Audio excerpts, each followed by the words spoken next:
Mga bro, eto na naman tayo sa isang nakakainit na balita tungkol sa seguridad ng ating bansa. Ikinababahala ng Philippine Air Force ang pagdami ng mga foreign aircraft na ilegal na pumapasok sa airspace ng Pilipinas. Sa Philippine Rise, 2 pang Chinese research vessel ang namataan. Kung hindi pa ito sapat para magising tayo sa katotohanan, dapat nang magising at maghanda tayo mga bro.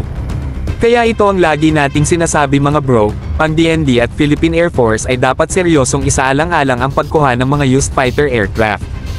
Kung may issue talaga sa budget at kailangan ng mabilisang solusyon, mas makabubuting may backup plan tayo. Ayaw natin na magka-capability gap, diba?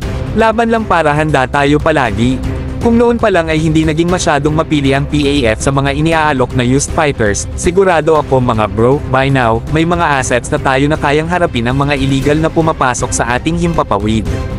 Hindi na tayo parang nagmamasid lang habang ang mga banyaga ay dumadaan. Imbes magiging aktibo tayo sa pagpapatrol at pagtatanggol ng ating teritoryo. Ang pagkakaroon ng mga second-hand pero reliable na fighters ay malaking tulong mga bro. Hindi lang ito para sa agarang depensa kundi para na rin sa training at experience ng ating mga piloto sa pag-operate ng MRFs. Siyempre ito rin ay paghahanda papunta sa pagkuha ng mga bago at mas advanced na fighters sa hinaharap, baka umabot pa tayo sa 5th generation kung pala rin. Minsan kasi mga bro, ang pagiging masyadong mapili ay di rin nakakabuti. Sa mabilis na takbo ng mga pangyayari, kailangan nating sumabay at mag-adjust. Kung ang ibang bansa nga ay kumukuha ng second-hand jets para lang mapalakas agad ang kanilang depensa, bakit tayo magpapahuli?